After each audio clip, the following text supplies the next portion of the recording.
అందరికీ నమస్కారం and welcome to the point. Sankranti వస్తోంది తుమ్మెదా, సినిమాలే వస్తున్నాయి తుమ్మెదా. అండ్ ప్రతి సంక్రాంతికి అలవాటైన విషయం ఇది. సంక్రాంతి సినిమాలంటే అందరూ వెయిట్ చేస్తున్న ఒక సీజన్ అనమాట. సో ఈసారి మళ్ళీ ఒక 4-5 సినిమాలు రెడీ అవుతున్నాయి.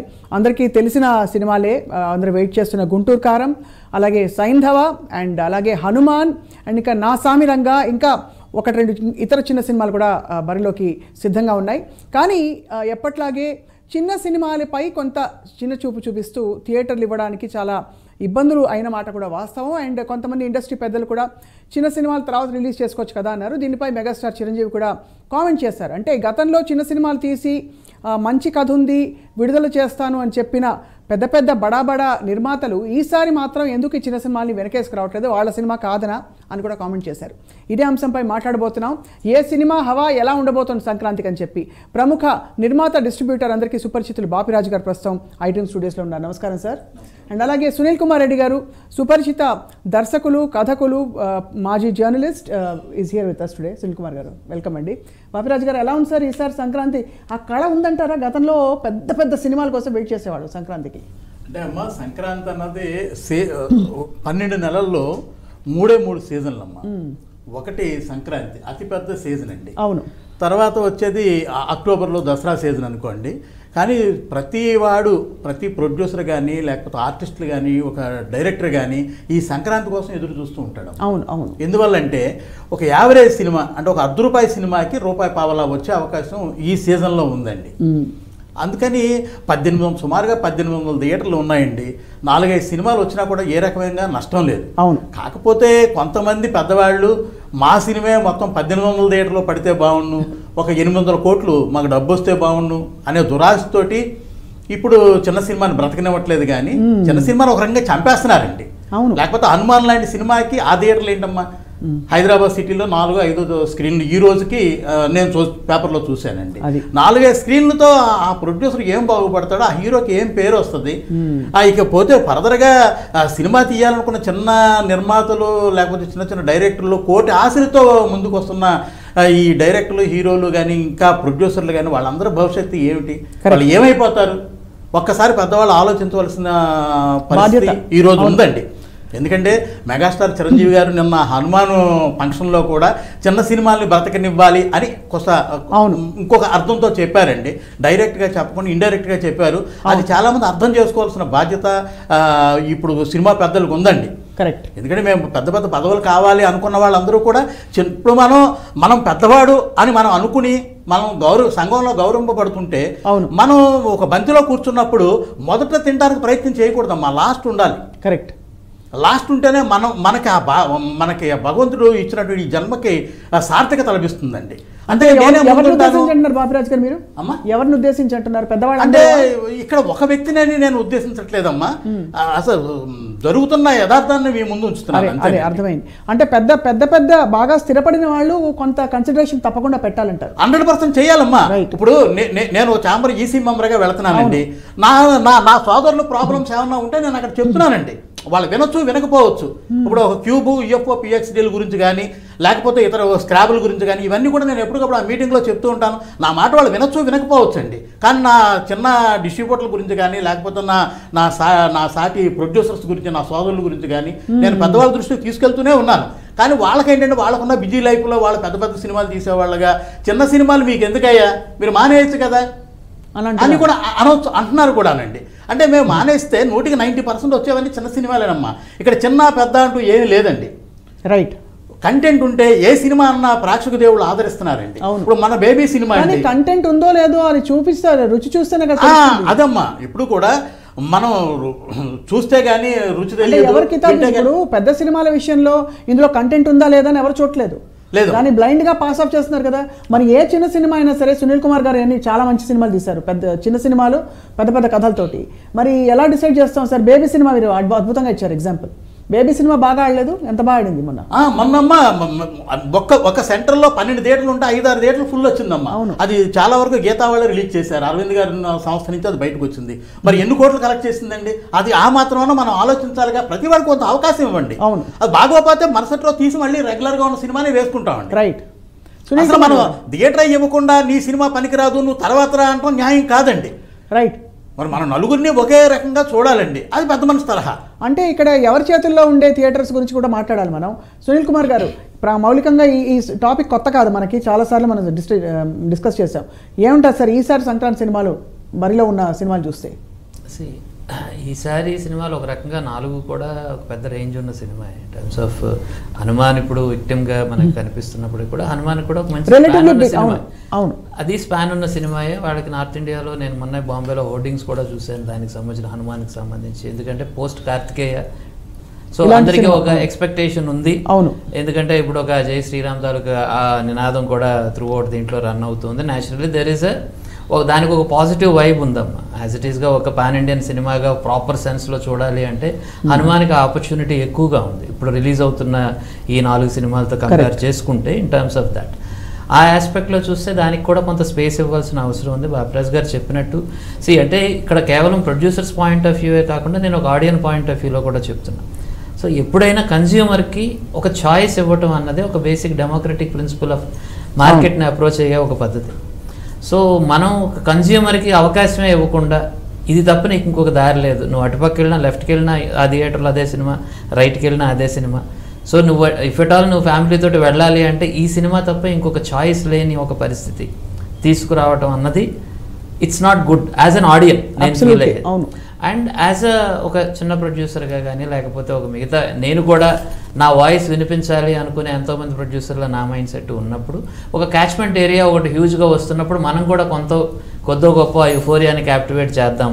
అది కేవలం పెద్దవాళ్ళకి ఇచ్చి మనం అంతా అయిపోయిన తర్వాత ఉండే ఖాళీ ఆఫ్ సీజను లేకపోతే అన్ సీజన్లోనే మనకు సీట్ దొరుకుతుంది అక్కడ మాత్రమే మనం ప్రయత్నం చేయాలి అన్నది కాకుండా యాజ్ ఇట్ ఈస్ సీజన్లో కూడా ఒక ప్రాపర్ సినిమా ఒకటి నేను ఇంత హ్యూజ్ బడ్జెట్లో నేను చేశాను అంటే Hanuman cinema is not a small cinema ఆ సెన్స్లో చూసుకుంటే బడ్జెట్ పరంగా రిలేటివ్లీ కంపేర్ చేసుకుంటే అంతకంటే తక్కువ ఉండే వాళ్ళు కూడా విక్టిమ్ అయిపోతారమ్మా. ఇది ఎలా ఉంటుందంటే మనం ట్రైన్ ఎక్కే వరకు ఒక మైండ్ సెట్లో ఉంటాము, మనం ప్లాట్ఫామ్ మీద ఉన్నప్పుడు ఒక మైండ్ సెట్లో ఉంటాం. అవును, మేబీ అలాంటి ఒక బడ్జెట్లో ఉండే ఇంకొక సినిమా కూడా ఇంకొక పక్క సినిమాని తొక్కేయాలని ప్రయత్నం చేయొచ్చు. జస్ట్ అ మ్యాటర్ ఆఫ్ అంటే మనం సెలెక్టివ్ అమ్నీషియా మనం బిహేవ్ చేస్తూ ఉంటాం. ఈ రోజు నాకున్న సిచ్యువేషన్ ప్రకారం నా మోరల్స్ కానీ నా పరిస్థితులు బట్టి నా స్టేట్మెంట్స్ కానీ మారే ఒక సిచ్యువేషన్ అన్నమాట. సో ఇలాంటి దీంట్లో యాజ్ అ మనం ఇంతకుముందు గవర్నమెంట్లో కూడా మోనోపలీకి ఎగ్నెస్ట్గా ఒక రూల్ తీసుకున్నట్టే సో దట్ ఒక్కడే బాగా డబ్బులు ఉన్నవాడు మోనోపలీని మార్కెట్ మొత్తం క్యాప్చర్ చేయకుండా competition is always required for a good product to happen. అది కావాలి అంటే నలుగురికి స్పేస్ ఇవ్వాలి. బాప్రాజ్ గారు చెప్పినట్టు బాగోలేదనుకోండి మనం ఎవరిని కూడా వీ కెనాట్ బెగ్ ఆడియన్ మీరు వచ్చి చూసేయండి అని మనం ఎవరిని అడగలేం. We can just put our poster and wait for the audience. వాళ్ళు వచ్చి చూసి దాన్ని అప్రిషియేట్ చేస్తే మనం డబ్బులు తీసుకోవాలి తప్ప యూ క్యాన్ ఫోర్స్ దెమ్. అలాంటి ఒక సినారియోలో ఒక ఓపెన్ మార్కెట్లో అందరికీ కూడా ఒక వాయిస్ ఇవ్వాల్సిన బాధ్యత ఉంది. దానికి ఒక రెగ్యులేటివ్ ఫోర్స్ ఏమిటి అంటే మనకున్నది ఛాంబర్ ప్రొడ్యూసర్ కౌన్సిల్. అవును, we cannot ask that government వచ్చి ప్రతి ఒక్క షాప్ దగ్గరికి కూర్చొని మీరు ఎలా సర్దని ఆర్బిట్రేషన్ చేయాలి అని మనం ఎక్స్పెక్ట్ చేయకూడదు. ప్రతి ట్రేడ్ బాడీ కూడా తనంతటి తాను ఒక సెల్ఫ్ డిసిప్లిన్ మెజర్మెంట్ తీసుకోవడం కోసమే మనం ఒక ఛాంబర్ కానీ ఒక ప్రొడ్యూసర్ కౌన్సిల్ కానీ పెట్టుకున్నాం. కానీ నిజంగానే అంటే కౌన్సిల్ కానీ ఛాంబర్ కానీ చేయగలుగుతున్నా బాపిరాజు గారు, సునీల్ కుమార్ గారు అన్నట్టు అంటే అమ్మా ఇప్పటి వరకు కొంతవరకు చేశారమ్మా. ఎందుకంటే ఉదాహరణకి అంటే ఇప్పుడు ఈ బరిలో నాకు తెలుగు సినిమాలు 5 ఉన్నాయమ్మా. ఈ 5 కూడా సంక్రాంతికి రిలీజ్ అవ్వాలని అనుకున్న సినిమాలే. సరే రవితేజ గారి సినిమా ఏగలు వాళ్ళ పెద్ద మనసుతో వాళ్ళ పక్కకి వెళ్ళారు, ఫిబ్రవరి 9వ తారీఖు చేస్తానన్నారండి. ఇప్పుడు మనకి 4 ఉన్నాయి. ఈ 4లో ఈ హనుమాన్తో 4, ఈ ఏలియన్ అనే ఒక సినిమా ఏదో వస్తుందమ్మా. అవును, ఐలాన్తో 5 అవుతాయండి. వీటికి ఒక రకంగా న్యాయబద్ధంగానే వ్యవహరించిందండి. మా పెద్దవాళ్ళందరూ కూడా కూర్చుని వీళ్ళందరికీ సమానమైన థియేటర్లు ఇవ్వాలనే ప్రయత్నం చేస్తున్నారని ఈ రోజు వరకు వింటున్నామండి. అలా చేస్తే మంచిదే, అందరికీ న్యాయం జరుగుతుందండి. హనుమాన్ కూడా ఇంకా టైం ఉంది కాబట్టి ఈ రోజు 8వ తారీఖే వచ్చిందండి. ఇంచుమించుగా 12వ తారీఖు ఇంకా 4 రోజులు ఉంది. అంటే 11వ తారీఖు కూడా థియేటర్లు ఇవ్వచ్చు అండి. కరెక్ట్, ఆ థియేటర్లు ఇవ్వడానికి ఇబ్బంది ఏం లేదని నేను అనుకుంటున్నానండి. వాళ్ళకు కూడా సబ్సిడెంట్గా కొన్ని థియేటర్లు ఇస్తే ఆ సినిమా కూడా బతుకుద్ది, వాడు మన సోదరుడే కదా, బయట వాళ్ళు ఏం కాదు కదమ్మా. ఆకాశంలోంచి వచ్చిన ప్రొడ్యూసర్ అయితే కాదు, మనతో పాటు రెగ్యులర్గా తిరిగే ప్రొడ్యూసరు, రెగ్యులర్గా తిరిగే డైరెక్టర్, రెగ్యులర్గా తిరిగే హీరోయిలేనండి. అవును. ఆ వాళ్ళని కూడా బతికినిస్తే రేపు పొద్దున వాళ్ళ సాయం మనకుంటుంది, మన సాయం వాళ్ళకు ఉంటుందండి. వీళ్ళందరూ మనం ఒక కుటుంబ సభ్యులమే కాబట్టి వాళ్ళకి కూడా ఇవ్వాలనుకున్న థియేటర్ల కంటే ఇంకొక 25 థియేటర్లు ఎక్కువ ఇచ్చారనుకుంటే ఆ సినిమా కూడా బ్రతుకుద్దండి. రేపు 22వ తారీఖు వాళ్ళు అంత అలా చేయడానికి రీజన్ అంటే రామ జన్మభూమి వస్తుందండి. ఇంకా డెఫినెట్గా ఈ సీజన్లో ఆ సినిమా 100% బ్రతుకుద్దని నేను మనస్ఫూర్తిగా నమ్ముతున్నానండి. ఎందుకంటే ఇంతకు ముందు మన నిఖిల్ చేసిన సినిమా కార్తికేయ 2 ఉందండి. అది కూడా వీళ్ళందరూ తోడవడం వల్ల అంతంత గ్రాసులు వచ్చినాయి, కోట్లాది రూపాయలు కొల్లగొట్టామండి. మనం అక్కడ బాంబేలో కూడా బ్రహ్మాండంగా నెంబర్ ఆఫ్ థియేటర్లు మిగిలిన హీరోలందరినీ కూడా పక్కన పెట్టి మన తెలుగు సినిమా జెండా మనం ఎగరవేసామండి. అలాంటి పరిస్థితులు ఇవాళ హనుమాన్ కూడా ఆ పరిస్థితి వస్తుందని ఆ డైరెక్టర్, ఆ ప్రొడ్యూసర్ నమ్మి రిలీజ్ చేస్తున్నాడు. మన వంతు సాయంగా వాళ్ళకి అవకాశం కల్పించి మన వంతు సాయంగా కూడా కొంతవరకు చేస్తే ఆ భగవంతుడు కూడా మనల్ని. ఇప్పుడు ఒక విషయం సార్, అంటే మీరు సునీల్ కుమార్ గారు బాగా అనుభవజ్ఞులు కాబట్టి ఏరియాలో, I start with you Sunil గారు. ఈ ప్రాబ్లం ఈ మన తెలుగు భాషలోనే ఉందా, ఇతర భాషల్లో కూడా ఉందా? తెలుగు దక్షిణాది భాషల్లో అన్ని భాషల్లో ఈ ప్రాబ్లం ఉంటుందంటే రీసెంట్గా మనం కర్ణాటకలో ఒక స్టేట్మెంట్ కూడా చూసాము దర్శన్ అనే అతని గురించి. ఎందుకంటే ప్రతి ఒక్కళ్ళు కూడా మ్యాక్సిమం క్యాప్టివేట్ చేయాలనుకుంటారు. ఇప్పుడు మార్కెట్లో ఉన్నది ఇప్పుడు ఓటీటీ అనంటే మిగతా అన్ని ప్లాట్ఫామ్స్ కాంపిటీషన్ వలన తక్కువ క్యాచ్మెంట్ ఏరియాలో మ్యాక్సిమం ఎక్స్ప్లాయిట్ చేయాలి అనే ఒక మైండ్ సెట్లో ఉంది. ఇంతకుముందు ఏంటంటే 100 days 50 days దీని నుంచి మెట్రిక్స్ నుంచి కిందకు వచ్చేసి మనం 1000 థియేటర్స్ 10,000 థియేటర్స్ అనే ఒక మైండ్ సెట్లోకి వచ్చాం. ఇప్పుడు అంతా మనకు 10,000 వాళ్ళ తాలూకా కాన్సెప్ట్లోకి వచ్చింది. You got to make money in 3 days అన్నది. ఎందుకంటే హ్యూజ్ బడ్జెట్స్ పెరగటం, లేకపోతే రెమ్యూనరేషన్స్ అన్నిటినీ స్కై టచ్ చేయడం వలన తొందరగా దాన్ని మొత్తం రాబట్టుకోవాలి అన్న ఒక ఇంటెన్షను. సోషల్ మీడియా చాలా అగ్రెసివ్గా ఉండటం వల్ల నెగిటివ్ టాక్ చాలా స్పీడ్గా స్ప్రెడ్ అవుతుంది. కాబట్టి thanks to media and other every channel and everybody is giving review. So కాబట్టి ఏమిటంటే ఆ 3 daysలో మ్యాక్సిమం ఎక్స్ప్లాయిట్ చేయాలి అని ప్రతి ఫిల్మ్ మేకర్ కూడా ట్రై చేస్తూ ఉన్నాడు. అండ్ మనం హిందీలో కూడా చూసాం, సలార్ వర్సెస్ డంకీలో జరిగిన ఒక కాన్ఫ్లిక్ట్ కానివ్వండి, కాన్ఫ్రంటేషన్ కానీ, నార్త్ అండ్ సౌత్ డివైడ్ చేసే అంత ఒక పెద్ద డిస్కషన్ డిబేట్ జరిగింది. సో బికాస్ ఎందుకంటే when the battle field is bigger, ఆ లైన్స్ అలాంటి డిస్కషన్లోకి వస్తాయి. ఇప్పుడు నార్త్ సౌత్ డివైడ్ అయ్యి డిస్కషన్ చేసుకునే ఒక పరిస్థితి మనం some people are this side and some people ఆ క్యాంప్లోకి వెళ్ళి కూడా సోషల్ మీడియాలో విచువల్ వార్స్ జరిగిన సందర్భాలు మనం చూసాం. It is there everywhere. Market ఫోర్స్కుంటే ఒక మేజర్ టెండెన్సీయే మొత్తం క్యాప్చర్ చేయాలి. ఇమీడియట్ దీంట్లో ఎవరు ఎక్కువ క్యాప్చర్ చేస్తారు అనే ఒక ఐబాల్ క్యాప్చరింగ్ దీంట్లోనే కాంపిటీషన్ అంతా కూడా ఉంది. It is there wherever there is money there is always a competition. ఎక్కడ అవకాశం ఉంటుందో అది. ఏ అవకాశం లేని వాళ్ళు మోరలిస్టిక్ స్టాండ్స్ తీసుకుంటూ ఉంటారు, దట్టు ఆ గివెన్ టైంకి మాత్రమే. అదే నేను చెప్తున్నా. ఫ్యాన్స్కి డెఫినెట్గా అంటే పెద్ద హీరోల సినిమాలు వచ్చినప్పుడు ఒకలాంటి పండగ, ఖచ్చితంగా ఇష్టపడి చూస్తారు. ఇది ప్రోత్సహించాలి, లేదా అందరికీ సమాన అవకాశాలు కల్పించారు మన అంటే కొంతమంది ఒక వర్గం వాళ్ళు డిస్కస్ చేస్తారు. ఈసారి గుంటూరు కారం పరిస్థితి ఎలా ఉంది సార్ బాపిరాజు గారు? ఎలా? చాలా బాగుందమ్మా, చాలా స్పీడ్గా ఉందండి. ఓపెనింగ్లు కూడా బాగా స్పీడ్గా వచ్చే అవకాశమే కనిపిస్తున్నాయండి. ఎందుకంటే ఆ మహేష్ బాగా పెరిగి ఉన్నాడండి ఇప్పుడు హీరోగా. ఇప్పుడు ఈ సీజన్లో నెంబర్ 1 సినిమా గుంటూరు కారం అండి. డెఫినెట్గా ఆడియన్స్ ఎక్కువ శాతం గుంటూరు కారాన్నే ఉంటారండి. థియేటర్ల పరిస్థితి సార్, థియేటర్ కూడా అంతేనా? ఆ థియేటర్లు కూడా గుంటూరు కారానికి ఎక్కువ ఇస్తారు. ఏ ఎగ్జిబిటర్ అన్నా 360 రోజుల్లో 300 రోజులు 250 రోజులు మినిమం అండి పస్తులు ఉన్నారు. కారణం ఏంటంటే అమ్మా, సోషల్ మీడియా బాగా పెరిగిపోయిన తర్వాత ఓటీటీకి అలవాటు ఎడిట్ అయిపోయింది. ఇప్పుడు ప్రతి సినిమా రేపు వారం ఆ పై వారం మనకు వస్తుంది. ఇప్పుడు 250-300 రూపాయలు ఖర్చు పెట్టి ఎంటైర్ ఫ్యామిలీ వెళ్ళాలంటే 1000 రూపాయలు పైన స్నాక్స్ అయ్యి ఇంకొక 500-1500 ఖర్చు పెట్టడం ఎందుకని మిడిల్ పీపుల్ దగ్గర నుంచి ఇంకా కిందకు వస్తే ఎవరు సినిమా థియేటర్కి రావట్లేదమ్మా. ఇప్పుడు థియేటర్కి వచ్చేది ఎవరంటే 20 సంవత్సరాలకు 30 సంవత్సరాల పిల్లలు మాత్రమే సినిమాకి వస్తున్నారండి. ఫ్యామిలీస్ రావడం మానేశారండి. రైట్. ఈ ప్రకారంగా ఏమవుతుందంటే ఇదే ఈ శుక్రవారం శనివారం ఆదివారానికి మేము పెట్టిన డబ్బు మాకు వచ్చేయాలండి. అది ఇకపోతే సోమవారం నుంచి ఏంటంటే బోనస్ అండి. ఎంత వస్తే అంత మాకు బోనస్. అందుకని ప్రతి వాళ్ళు ఏదో నెంబర్ ఆఫ్ థియేటర్లు, ఒక ఊర్లో 12 థియేటర్లు ఉంటే 11 థియేటర్లు మినిమం, అంటే 1-2 రెగ్యులర్ సినిమాలు ఆడితే మిగిలిన 10-11 థియేటర్లు కూడా ఈ సినిమా వేస్తున్నారండి. శుక్రవారం శనివారం ఆదివారం వరకు. సోమవారం మళ్ళీ రెగ్యులర్ సినిమాలు మార్చేస్తున్నారు. ఆ ప్రకారంగా ఆలోచిస్తే గుంటూరు కారానికి చాలా పెద్ద గ్రాస్ వచ్చే అవకాశం ఉందండి. రైట్. A1 హీరో కాబట్టి A1 ఫిలిం అండి. మిగిలిన కూడా అంతంత మాత్రమే, దాని తర్వాత వచ్చే సినిమాలే అవుతాయండి. ఇప్పుడు మెయిన్గా కలెక్షన్స్ పరంగా 3-4 రోజుల్లో రాబట్టుకోవాలనే తపన పెద్ద బడ్జెట్ సినిమాలకి అర్థం చేసుకోవచ్చు. సో సునీల్ కుమార్ గారు, చిన్న సినిమా నిర్మాతలు కానీ ఎందువల్ల ఆల్టర్నేట్ మోడ్స్ ఆఫ్ రిలీజ్ ఆలోచించలేకపోతారు? ఎందుకంటే పెట్టుబడి చిన్నదే అయినప్పుడు అది దాన్ని రాబట్టుకోవడానికో ఏదో థియేట్రికల్ రిలీజ్ కాకుండా ఇతర ఇప్పుడు ఓటీటీలు ఇంత పుంజుకున్న తర్వాత ఎందుకు దానికి అంత ప్రయారిటీ ఇవ్వలేకపోతున్నారు? ఇండిపెండెంట్ ఫిల్మ్స్ కూడా బాగా పుంజుకున్నాయి కాబట్టి. ఓటీటీ కూడా మళ్ళీ ఇదే మార్కెట్ ఫోర్సెస్లో ఒక part. So it's not that ఏదో ఇలాంటి ఒక చిన్న సినిమాలో కాన్సెప్ట్ బేస్డ్ సినిమాల్లో మనం ఎంకరేజ్ చేద్దామని మడిగట్టుకొని లేదా పనిగట్టుకొని వచ్చిన ఏవి కనిపించడం లేదు. వాళ్ళు కూడా ఎడాపెడా ఇవే కొంటున్నారు. అనుగుణంగా వీటికి సంబంధించి వీటిని ప్రీ క్లోజర్స్ అన్ని చేసుకొని వాళ్ళు ఇంక్లూడింగ్ టైటిల్స్లోనే వాళ్ళ లోగో వచ్చేటట్టు చూసుకుంటా ఉన్నారు. మిగతా సినిమాలన్నీ కూడా రిలీజ్ అయ్యి మీరు ప్రూవ్ అయిన తర్వాత రండి మా దగ్గరికి అని. అంటే ఏమిటంటే మనకు ఆల్రెడీ డబ్బులు వచ్చేసి నువ్వు సేఫ్ అయిన తర్వాత అందరూ మీ దగ్గరికి వస్తారే తప్ప ఒక మంచి కంటెంట్ ఉంది దీన్ని మనం ఎంకరేజ్ చేద్దామని మూవీ లాంటివి ఏవో కొన్ని చాలా, అది కూడా ఓన్లీ హిందీ అండ్ సీరియస్ సినిమాస్కే ఉంది తప్ప మన తెలుగు కానీ లేకపోతే మిగతా రీజనల్ లాంగ్వేజెస్ కానీ అలాంటి ఒక పాసిబిలిటీ లేదు. అండ్ అన్ఫార్చునేట్లీ మన ఆడియన్స్ కూడా ఇప్పుడు మన మలయాళం ఇండస్ట్రీలో మన కథలు కానీ లేకపోతే నీరు ఇలాంటి సినిమాలని యాక్సెప్ట్ చేసి థియేట్రికల్ ఆడియన్స్గా మనం డబ్బులు ఇద్దాము ఎంకరేజ్ చేద్దాము అనే ఒక మైండ్ సెట్ కూడా మనకు తక్కువగానే ఉంది అన్ఫార్చునేట్లీ. బట్ ఎప్పుడో ఎగ్జంప్షన్స్ ఉంటాయి మన ప్రతి తాలూకా కేసుకి కూడా. బట్ సినిమా అనేది ఫిల్మ్ మేకర్కి ఎప్పుడూ కూడా ఒక డ్రీమ్ అమ్మ, to give a larger than life feel. అదే కరెక్ట్, అది ఇవ్వాలనే. ఎందుకంటే బికాస్ నేను సినిమాకి ఓటీటీకి మనం మెయిన్ డిఫరెన్స్ చూసామంటే ఓటీటీలో ఆడియన్స్కి ఎక్కువ కమాండ్ ఉంటుంది, థియేటర్లో ఫిల్మ్ మేకర్కి ఎక్కువ కమాండ్ ఉంటుంది. You can make them SIT. ఇక్కడ ఏమిటంటే he can make you pass. Super star అయినా కానీ మన పాజ్ బటన్కి పనిచేయాల్సిందే ఓటీటీలో. కరెక్ట్. బట్ వెరస్ థియేటర్లో ఆ కమాండ్ ఒక డైరెక్టర్గా ప్రొడ్యూసర్గా కోరుకోవడం తప్పేం కాదు. చాలా వ్యాలిడ్ పాయింట్ చెప్పారు సునీల్ కుమార్ గారు.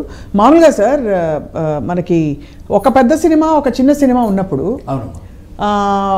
ఒకే అంటే వ్యక్తి ఒకే బ్యానర్ కింద వస్తున్నాయి ఈ సినిమాలు, ఎలా ఉంటుంది వాళ్ళ థింకింగ్ ఎలా ఉంటుంది? మీ థింకింగ్ ఎలా ఉండును? అంటే అమ్మా ఒక పెద్ద సినిమా ఒక చిన్న సినిమా అన్నప్పుడు సినిమా కంటెంట్ బాగుంటే పెద్ద సినిమా కంటే కూడా చిన్న సినిమా ఎక్కువ పే చేసే అవకాశం ఉంది. నేను ఇందాక మీకు అదే బేబీ సినిమా గుర్తు చేశాను. కరెక్ట్. గతం నుంచి కూడా మన చిన్నతనం నుంచి లేకపోతే మన తండ్రుల చిన్నతనం నుంచి కూడా చిన్న సినిమా పెద్ద సినిమా అంటూ ఆడియన్స్ దృష్టిలో ఉండదమ్మా. పెద్ద సినిమా అన్నది ఏంటంటే అది మార్నింగ్ షో వరకేనండి. అదే మార్నింగ్ షో దాటిన తర్వాత బ్రహ్మోత్సవం అన్నా అవ్వచ్చు లేకపోతే ఇంకోటి అన్నా అవ్వచ్చు అండి. ఏదైనా మార్నింగ్ షో తర్వాత ఏ హీరో అయినా ఒకటేనమ్మా. మన చిరంజీవి గారి సినిమా వచ్చింది వాల్తేరు వీరయ్య, పెద్ద హిట్ అండి. మరి దానికి ముందు వచ్చిన సినిమా అండి గొల్లుమని గోడ పెట్టారు. అవునవును. అందుకని ఎప్పుడు కూడా చిన్న పెద్ద అన్నది మనలోనే ఉందమ్మా, ఆడియన్స్లో అయితే లేదు. వాళ్ళకి నచ్చితే వాళ్ళు అనుకున్న 250 రూపాయలు 200 రూపాయలు కూడా టికెట్ ధర పెట్టి కొని సినిమా చూస్తారండి. అవును. ఇకపోతే నేను కోరుకునేది ఏంటంటే మీ ద్వారా గవర్నమెంట్ వారిని దీన్ని నియంత్రించాలంటారా? ఇది డెఫినెట్గా నియంత్రించాలి. ఎందువల్లంటే చిన్నవాడి సినిమా చూడలేని పరిస్థితికి వచ్చిందండి. ఒక ఫ్యామిలీ సినిమాకి వెళ్ళాలంటే ఆ రేట్ల మీద సినిమా చూడలేరండి. చిన్న సినిమాకు ఒక రేటు పెద్ద సినిమాకు ఒక రేటు అనేది గవర్నమెంట్ నుంచి రావాలి. అవును. చిన్నవాళ్ళకి కనీసం 4 షోలు 5 షోలు ఇప్పుడు పర్మిషన్ ఉందండి. 5 షోలు ప్రతిరోజు వేసుకోవడానికి పర్మిషన్ గవర్నమెంట్ ఇచ్చింది. అవును. ఈ 5 షోల్లో ఒక్క షో చిన్న సినిమాకి ఇచ్చి ఆ చిన్న సినిమా రేట్లు ఒక 100 రూపాయలు 75 రూపాయలు ఒక 50. ఇప్పుడు ఈరోజు టికెట్ కొనాలంటే నెల 100 రూపాయలమ్మా, బెంచి 120 రూపాయలు 150 రూపాయలు, క్లాస్ టికెట్ 200 రూపాయలు అండి. ఇప్పుడు ఈ ఫ్లోర్ టికెట్లు మినిమం అండి ఒక 20-25 ఉంటాయి. అవును. ఆ చిన్నవాళ్ళు ఎక్కడ సినిమా చూడగలుగుతారండి? వాళ్ళకి ఎక్కడ 100 రూపాయలు పెట్టుకున్నా కూడా టికెట్ దొరకదండి. అంటే 200 రూపాయల టికెటే కొనాలి. ఒక చిన్న సినిమా నాలాంటి వాడి సినిమా బ్రతకాలి అంటే అసలు అవకాశమే లేదండి. ఒక 10 మంది వస్తే వాళ్ళ సినిమా వేస్తారు, ఒక 4-5 మూస్తే సినిమా లేదంటారు. అవును. ఆ పరిస్థితి వస్తుందండి. దానికి గవర్నమెంట్ కాస్త ఉక్కుపాదం మోపి, అంటే అయితే అతివృష్టి లేకపోతే అనావృష్టి అన్నట్టు ఇచ్చారు 5 రూపాయలు 10 రూపాయలు 15 రూపాయలకి సినిమా చూపించండి అన్నారు. ఇప్పుడు 400 250 రూపాయలు 300 రూపాయలు మళ్ళీ అమ్ముకోమని వాళ్ళే చెప్తున్నారు. ఇది ఎంతవరకు న్యాయం? అందుకని నేను అడిగేది ఏంటంటే మీకు ఒక్క షో మీరు మాకు పర్మిషన్ ఇచ్చారు కాబట్టి ఈ ఒక్క షో చిన్న సినిమాకి ఇచ్చి ఈ ఒక్క షోలోనూ మినిమం ఒక 100 రూపాయలు 50 రూపాయలు 25 రూపాయలు అనే రేట్లు ఇస్తే ప్రతి సినిమా బ్రతుకుద్ది. దీనివల్ల బోర్డంత ట్యాక్స్ అండి. దాని 190 మంది చిన్న సినిమా తీసే ప్రొడ్యూసర్లు ఉన్నారండి. రైట్. వాళ్ళ 90 మంది ఇంకా 180 మంది అయ్యే అవకాశం కూడా ఉంది. ఎందుకంటే పెట్టిన 1 కోటి రూపాయలకి ఆ 1,25,00,000 మినిమం 4 రూపాయలు వడ్డీ వచ్చింది అనుకోండి, ప్రతి వాడు సినిమా చేస్తాడు. ఇది వడ్డీ రాకపోగా పెట్టిన 1 కోటి రూపాయలు పోతే వాడి సినిమా ఇండస్ట్రీలో ఎక్కడ ఉంటాడమ్మా? Correct sir. ఇది ఫ్యాషన్తో ఒక కొత్తగా సాఫ్ట్వేర్ ఎంప్లాయీ ఇంకోటో ఎక్కడో పని చేసి 4 రూపాయలు సంపాదించి ఒక డైరెక్షన్ చేసి ఆ డైరెక్టర్గా పుస్తకాలు పట్టుకుని ప్రతి ఆఫీస్ తిరిగి ఎవరు ఛాన్స్ ఇవ్వకపోతే అతనే ఒక 50 లక్షలు 40 లక్షలు పెట్టి ఒక సినిమా చేస్తున్నాడు. చివరిలో భార్య పుస్తక తాళ్ళు కూడా అమ్మి పెట్టుబడి పెట్టి ఫస్ట్ కాపీ తీసుకొస్తున్నాడు. పబ్లిసిటీకి డబ్బులు ఉంట్లా. అలాంటి పరిస్థితుల్లో మీ పాటు వాళ్ళు కాలా వేళ పడి ఏదో మొత్తం మీద సినిమా మార్నింగ్ షో వేస్తున్నాడు. వేస్తే ఇచ్చేదండి 4 థియేటర్లు 3 థియేటర్లు. ఆ 3-4 థియేటర్లు కూడా జనం రారు. ఎందుకు రారు అంటే 200 రూపాయలు టికెట్ పెట్టి వాళ్ళు 150 రూపాయలు 200 రూపాయలు పెట్టి టికెట్లు కొనరు. సినిమా ఎలా బ్రతుకుద్ది? ఇది ఒకటి ఇండస్ట్రీయేగా. మనం ఇండస్ట్రీగా గుర్తించాలి అని మనం గవర్నమెంట్ని పోరాడుతున్నప్పుడు మన పక్క వాళ్ళందరినీ కూడా గ్యాదర్ చేసుకోగలిగి ఉండాలి కదండి. అవును సార్. ఇది గవర్నమెంట్ మంచి మనసుతో దీనికన్నా ఇక ముందన్నా ఈ కొత్త సంవత్సరంలో అన్న అటువంటి అవకాశం కల్పిస్తే, ఇప్పుడు ఈ ఓట్లు వేసే వాళ్ళందరూ మీ పిల్లలే. వీళ్ళు ఏమి ఎక్కడో ఫారెన్ నుంచో లేదా ఇంకో చోట నుంచి. మొన్న బబుల్ గమ్ తర్వాత ఇంకొక సినిమా మన సర్కార్ నౌకరీ, అవునమ్మా, వాటి రిలీజ్ల గురించి అవి కూడా 2 చిన్న సినిమాలే. చిన్న సినిమాలేనమ్మా, కానీ అవి పే చేయలేదు కదా. పే చేయకపోవడం రీజన్ ఏంటి? మీరు చెప్పిన బబుల్ గమ్ ఎంత పబ్లిసిటీ చేశారండి? కోట్లాది రూపాయల డబ్బు ఖర్చు పెట్టి బ్రహ్మాండమైన పబ్లిసిటీ చేశారు. ఒక పెద్ద సినిమా కంటే ఎక్కువ పబ్లిసిటీ చేశారండి, కానీ ఆ సినిమా ఆడలేదు కదా. ఎందుకు ఆడలేదంటారు? అదే రేట్ల ప్రాబ్లం అమ్మా. రేట్ల ప్రాబ్లం. మీరు 100 రూపాయలు పెట్టి చూడండి, ప్రతి థియేటర్ కళకళలాడుద్దండి. అది ఎగ్జిబిటర్ కూడా లాభమేనండి. ఇప్పుడు ఎగ్జిబిటర్ ఏం చేస్తున్నాడంటే 2 రోజులు 3 రోజులు థియేటర్ తీస్తున్నాడు. అది ఎవరికి తెలియని సత్యం అంటే 4 రోజులు థియేటర్ తాళం వేసేస్తున్నాడు. అవును, అలాంటి పరిస్థితి రాదుగా. ఈ 100 రూపాయలు 50 రూపాయలు టికెట్లు అమ్మారనుకోండి, ఆ పరిస్థితి రాదుగా. థియేటర్ కళకళలాడుతుంది, నాకు ఒక 4 రూపాయలు వస్తాయి, నలుగురు బ్రతుకుతారు. అవును, మీకు 90 మంది ప్రొడ్యూసర్లు బ్రతకడానికి ఎక్కువ అవకాశం ఉందమ్మా. ఇప్పుడు పూర్వం మనకి మినిమం రేట్లు ఉండేవండి, ఇంత అబనార్మల్గా రేట్లు ఉండేవి కాదండి. సలారు నువ్వు 600 కోట్లు 700 కోట్లు పెట్టి తీసు, నువ్వు రేట్లు ఇవి తప్పులేదు. 300 కోట్లు పెట్టిన వాడికి అదే రేట్లు, 100 కోట్లు పెట్టిన వాడికి అదే రేట్లు, 25 కోట్లు పెట్టి నేను కూడా రేట్లకు వెళ్ళిపోతే ఇంకా న్యాయం ఏంటమ్మా? సో ఇలాంటి ఒక రెగ్యులేషన్ రావాలండి. డెఫినెట్గా ఇది ఒక విప్లవాత్మకమైన మార్పు రావాలండి. కానీ దాన్ని మళ్ళీ అంటే జస్టిఫై చేసుకోవడానికి ఇంకా ప్రొడ్యూసర్లు, ఫిల్మ్ మేకర్స్ నానా ఇక్కట్లు పడాలి. ఎంత ఖర్చు అయింది ఏమిటి అని చూపించడానికి. ఎందుకంటే ఇప్పుడు మనకి అయ్యేవి సింహభాగం అంతా కూడా ఆర్టిస్టుల రెమ్యునరేషనే కదా సార్. అంతేనమ్మా, డైరెక్ట్లు ఆర్టిస్టులు ఇంకెవరున్నారమ్మా తింటానికి? అంటే నేను బహిరంగంగా చెప్తున్నానండి, ఇంట్లో భార్య కూడా కష్టం చెప్పుకోలేరమ్మా, బాత్రూంలో ఏడవడమే. అంతేనా? ఇంకా భవిష్యత్తు ఇప్పుడు ప్రజెంట్ అయితే అలాగే ఉంది. ఇక భవిష్యత్తులో అమ్మ ప్రొడ్యూసర్ అనేవాడు మిగిలినమ్మా, ప్రొడ్యూసర్ ఇలా ఉండేవాడట అనే పరిస్థితి కూడా వచ్చేస్తుంది ఇంకొక సంవత్సరం పోతే. చాలా విచారకరం సార్. కారణం ఏంటంటే మనం హీరోలకు 100,000 కోట్ల రూపాయలు ఇచ్చి డైరెక్టర్లకు 100,000 కోట్ల రూపాయలు డబ్బు ఇచ్చేస్తే ఎవరు డబ్బు అమ్మా? ఆ ప్రజలు ఇస్తేనేగా మనం ఇచ్చేది. ఎందుకు సార్ అంత ఆర్టిఫిషియల్గా అంత పెరిగింది మార్కెట్? మరి అమ్మా పడితే మీ మీడియా వాళ్ళు ఎందుకు పడేడుస్తారంటారు? అది కాదమ్మా, అదే ఇది ఊతపదం అమ్మా. పడి ఆడవడం అనేది ఊతపదం. వాళ్ళకు కూడా సత్యం తెలుసమ్మా. ఇక్కడ ఉన్నది ఎవరమ్మా? ఈ 4-5 ప్రొడ్యూసర్లేగా. ఇంకేం ఆకాశం నుంచి కొత్త ప్రొడ్యూసర్ పుట్టడం. మరి ఇంత తెలిసిన ప్రొడ్యూసర్లు సునీల్ కుమార్ గారు, ఈ పెద్ద ప్రొడ్యూసర్లు నన్ను అన్ని తెలుసు వాళ్ళకి, వాళ్ళే ఎందుకు ఈ రేట్లకి రెమ్యూనరేషన్స్కి తలొగ్గుతున్నారు? మీకు అవకాశం ఉంటే మీరు తీసుకోవడానికి ఎవరికీ ప్రాబ్లం ఉండదు. సడన్గా మనం ఈ దీంట్లో ఇక్కడ కూర్చొని ఈ సీట్లో కూర్చొని మాట్లాడడం కోసం ఎంత ఇస్తాం అన్నప్పుడు I don't want to resist it. ఎందుకంటే ఇట్స్ అంత మంచి ఆఫర్ అది. నాకు అవకాశం ఉంది అనుకున్నప్పుడు, ఆ మార్కెట్ ఇంత పొటెన్షియల్ ఉంది అనుకున్నప్పుడు I want to take that. ఇప్పుడు నా పేరు వల్లనే ఇన్ని కోట్లు కలెక్ట్ చేసే అవకాశం ఉంది అని. ఇందులో ఇతను కాకుండా సమ్ ఎక్స్ అనదర్ పర్సన్ ఉంటే ఇంత కలెక్ట్ చేయదు కదా. సో ఈ రెండింటి డిఫరెన్స్, సేమ్ కంటెంట్ ఒక పర్సన్ మారడం వలన if I can make a difference of 500 crores, నేను అందులో నా కట్ నేను కోరుకుంటాను. ఇది మార్కెట్ తాలూకా బేసిక్ మైండ్ సెట్. మనం ఇంకొకరిని చారిటీ తీసుకోమని అడగటం కాదమ్మా, మార్కెట్ తీసుకోవాలి decision. Then why are we just doing market mind set నే మనం దృష్టిలో పెట్టుకుంటే ఈ వీటిని బతికించు, వీళ్ళని బతికించు, వీళ్ళకి అవకాశం ఇవ్వని ఎందుకు చెప్పాల్సి వస్తుంది? రెగ్యులేట్ చేయాల్సినది ఒక న్యూట్రల్ పార్టీ, ఒక గవర్నమెంట్ లేకపోతే ఒక బాడీ లాంటిది ఒకటి చేయాలి తప్ప ఒక ఇండివిజువల్ ని మీరు చారిటీ తీసుకోండి, మీరు డబ్బులు తీసుకోకుండా మా అందరి కోసం చేయండి అని యూ కెనాట్ ఆస్క్ ఎనీబడి. అవును, ఇప్పుడు మీరు ఇంత సంపాదిస్తున్నారు కదా, ఇంత గవర్నమెంట్కి ఇచ్చేయండి అంటే ఎందుకు ఇస్తామమ్మా? కాబట్టి గవర్నమెంట్ ట్యాక్సేషన్ అని పెట్టింది. మీరు 40% పెట్టి మీరు ఎక్కువ సంపాదించారు కాబట్టి ఎక్కువ ట్యాక్స్ కట్టండి అని చెప్పి. కరెక్ట్. మీరు వాలంటరీగా వెళ్ళి ఎవరు డబ్బులు ఈ రోజు వరకు డిపాజిట్ చేసినట్టు ఏ డెమోక్రటిక్ కానీ లేకపోతే ఏ సెటప్లో కూడా లేదు. It has to be a regulating body. దాన్ని చూసుకోవాల్సిన బాధ్యత ఉందమ్మా. అందుకే we have a elected body. Right. Government కానివ్వండి. రైట్. ఇలాంటి ఒక ఇర్రెగ్యులర్ ప్రాక్టీస్ ఏదన్నా జరుగుతుందంటే మోనోపలీకి దీనికి సంబంధించిన ఇంటర్వ్యూన్ అయ్యి ఏం డెసిషన్ తీసుకోవాలి, ఎలా అందరినీ కాపాడాలి, అన్ని పార్టీస్ని కాపాడాలి, అలాగే ఆడియన్స్ను కూడా కాపాడాలి అని. ఇప్పుడు నాకు 100 crores నాకు ఇస్తున్నారు రెమ్యూనరేషన్ కాబట్టి దాన్ని ఎక్కడి నుంచి లాగాలి? ఆ కామన్ మ్యాన్కి ఇంకొక ఆప్షన్ లేకుండా మీరు రేట్లు పెంచేసి ఆ రోజే చూడాలి అనే ఒక క్రియేట్ చేసి, ఒక హైప్ క్రియేట్ చేసి, ఫోమో క్రియేట్ చేసి, నువ్వు చూడకపోతే మిస్ అయిపోతే నీ జీవితం వేస్ట్ అనే ఒక ఫీలింగ్ ఇచ్చి వాడి చేత ఖర్చు పెట్టించి ఆ మార్జిన్ మీరు లాగేసుకుంటున్నారు. అంతే కదా. సో ఈ అవకాశం మీరు ఇవ్వకుండా కాపాడాలి అంటే you got to regulate it. ఎలాగైతే గవర్నమెంట్ రేట్లు పెంచుకోండి అని జీవో ఇవ్వగలిగే అవకాశం ఉందో, ఇలా వద్దు అని చెప్పి జీవో ఇచ్చే అవకాశం కూడా ఆ గవర్నమెంట్స్కి ఉంది. కాబట్టి ఇలా మీరు చేయండి అని లేదు, ఇది అసలు మాకు సంబంధమే లేదు, ఇది మీ బాధ మీరు పడండి అన్నప్పుడు అది వేరే విషయం. ఇలాంటి పనులు చేసేటప్పుడు మాత్రం గవర్నమెంట్ జీవోకి ముందుకు వస్తూ ఉన్నప్పుడు you have every right to intervene in this job, in this business. లేదు అనుకుంటే ట్రేడ్ బాడీయే అందరూ కూర్చొని అందరికీ ఎమికబుల్గా ఒక సొల్యూషన్ తీసుకోవాల్సిన అవసరం ఉందమ్మా. ఇప్పుడు సందీప్ రెడ్డి వంగ గారు మన అనిమల్ సినిమా తీశారండి. ఇప్పుడు అది బీభత్సమైన హిట్, అసలు ఒక కల్ట్ ఫిల్మ్ అది ఇది అని. సరే విమర్శలు అదే లెవెల్లో వచ్చే కంటెంట్ ఇదా అని, but at the same time అది హిట్టే, మనం we can't argue on that at all. కానీ ఇదే సందీప్ రెడ్డి గారు ఒక టైంలో అర్జున్ రెడ్డి తీసినప్పుడు అది చిన్న సినిమాయే కదా, చిన్న సినిమా. అండ్ ఆయనకు ఒక అవకాశం లభించి ఆయన సినిమా అంత దూసుకెళ్ళిపోయింది కాబట్టి మనకి. సో అది ఆ సినిమాని నేనే అడిగానమ్మా. అడిగితే నాకు ఆంధ్ర 6 జిల్లాలు 2.5 కోట్లు చెప్పారమ్మా మొత్తం తెలుగు థియేటర్ కలిసి అండి. అది 100 కోట్ల పైన చేసిందండి. అది ఆ రోజుగా అంత పెద్ద హిట్ అవుతుందని ఆయన కూడా అనుకోలేదు నేను అడిగే టైంకి. కానీ 2.5 కోట్లది ఆ ₹1 కోటి వస్తే బాగుండు కదా నేను. ఈ రోజు టాప్ డైరెక్టర్స్ లిస్ట్ ఎవరంటే, మోస్ట్ హాట్ డైరెక్టర్ ఎవరంటే సందీప్ రెడ్డి గారు. అంతేనండి.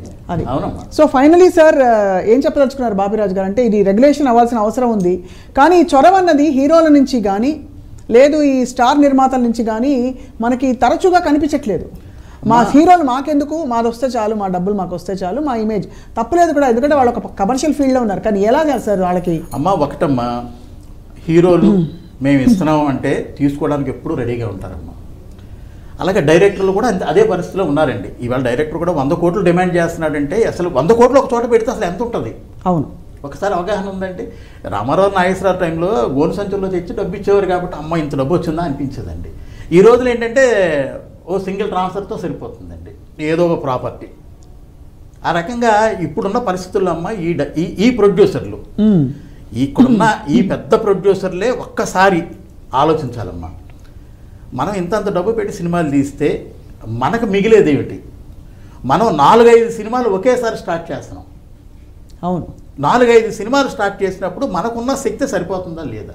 మనం ఎవరో ఎగ్జిక్యూటివ్ ప్రొడ్యూసర్ మీద ఇంకొకటి మీద మనం వర్క్ పురమాయించేసి మన ఇక్కడి నుంచి డబ్బులు పంపిస్తున్నాం అండి. మనం సొంతంగా ఇప్పుడు 1 కేజీ మల్లెపూలు కావాలి అంటే నేను మైత్రివనం దగ్గరికి వెళ్ళి తెచ్చుకుంటే ఒక రేటు ఉంటుందండి, నా మనిషి వెళ్ళి తెస్తే ఒక రేటు ఉంటుందండి.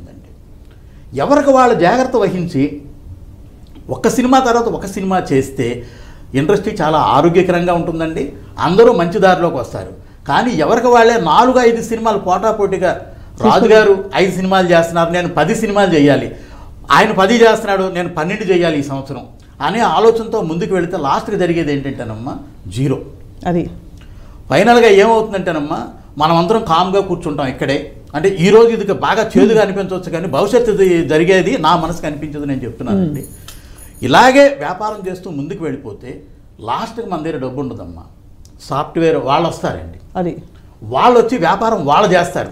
ఈ హీరోలందరూ వాళ్ళు కూడా వెళ్ళిపోతారండి. మనం గుమస్తాగా అంటే ఈ ఇండస్ట్రీలో ఉన్నాం కాబట్టి మనం దీనికే పనికొస్తాం, ఇంకొక దానికి పనికిరాం కాబట్టి ఈ ప్రొడ్యూసర్లు అందరూ ఏం చేస్తారంటే, బాబు ఏదో పర్సంటేజ్కి మేమే సినిమా తీసి పెడతాం, డబ్బు మీరు ఇవ్వండి, మాకు ఈ పర్సంటేజ్ ఇవ్వండి అనే స్థాయి వచ్చేస్తున్నాం ఆల్రెడీ. అంటే అలా కాకపోయినా ఇప్పుడు ఆల్రెడీ మనకి చాలా డిఫరెంట్ రంగాల నుంచి చాలామంది దిగారు సార్, కొత్త వాళ్ళు సినిమా తీయాలని ఒక మోజ్, ఒక ఫ్యాన్సీ తోటి. బట్ సునీల్ కుమార్ గారు మీ సజెషన్ ఏంటి సార్ అట్ ది ఎండ్, చిన్న సినిమాల కోసం కానీ ఇంకా రాబోయే ఈ సీజన్ అయిపోతే ఇంకా నెక్స్ట్ సీజన్ వస్తుంది ఎలాగో? అన్ఫార్చునేట్లీ ఏంటంటే ఈ సంవత్సరానికి 52 వారాలను అయితే ఎవరు మార్చలేరు. మనం వితిన్ ఈ స్పేస్లోనే అందరూ కూడా అకామిడేట్ అవ్వాలి. సో మార్కెట్ అనేది ఎక్స్పాండ్ అవుతూ ఉంటుంది. ఒక ఊరికి ఎన్ని బియ్యం షాపులు కావాలో ఊరే డిసైడ్ చేసుకుంటుంది అన్నట్టు. ఏమి కావాలి, ఎన్ని సినిమాలు కావాలి ఏంటి అన్నది market forces are very strong అమ్మ. ఇక్కడ ఇలాంటప్పుడు ఎస్పెషల్లీ ఇలాంటి ఒక వాలటైల్ బిజినెస్లో ఉండే దాంట్లో గవర్నమెంట్ ఇంటర్వెన్షన్, ఇప్పుడు సెబీ లాంటిది ఎందుకు అక్కడ కూర్చొని బాంబేలో స్టాక్ ఎక్స్చేంజ్ని ఇది చేస్తుందంటే because it's a gamblers field. Gamblers ఫీల్డ్కి ఒక ప్రాపర్ ఒక ప్రొటెక్షన్ దీంట్లో ఉండాలి. If you don't have a SEBI, there will be chaos. And similarly here market lo here also you need to have oka ombudsman evaro okaru undali, oka neutral personality. Na interest endukante ee శుక్రవారం నా cinema release అవుతున్నప్పుడు నా mind set ఒకలా ఉంటుంది, నాకు సినిమాయే లేనప్పుడు లేదని మొత్తం స్ట్రైక్ చేసేద్దాం అని అంటాం. ఎందుకంటే because you have no stake to lose. Stake ఉన్న వాడి తాలూకు మైండ్ సెట్, స్టేక్ లేని వాడి తాలూకు మైండ్ సెట్లు మారిపోతూ ఉంటాయి. ఎవ్రీ ఫ్రైడే మొరాలిటీస్ మారిపోతూ ఉండే ఇండస్ట్రీ ఇది. So we need to have a neutral people or a agency to look after everything, right? ఎందుకంటే because it's a very important thing for Indian society. cinema అనేది it's a gluing factor and moreover it provides employment. అంటే ఎంతమందికి ఉపాధి కల్పిస్తున్న ఒక చాలా విస్తరిస్తున్న cinema రంగం గురించి తప్పకుండా ఏదో ఒక దీనికి ఒక తీరుతెన్ను కానీ మీ రిలీజులకి సంబంధించిన ఒక డాక్యుమెంట్, ఒక మాడ్యూల్ అయితే రావాల్సిన అవసరం ఉంది సార్. ధన్యవాదాలు బాపిరాజు గారు, ధన్యవాదాలు సునీల్ కుమార్ రెడ్డి గారు, ఇద్దరికి ధన్యవాదాలు, నమస్కారం. Thank you so much for sharing your valuable insights. అది వాళ్ళ టు ద పాయింట్. మళ్ళీ కలుద్దాం. Thank you all for watching.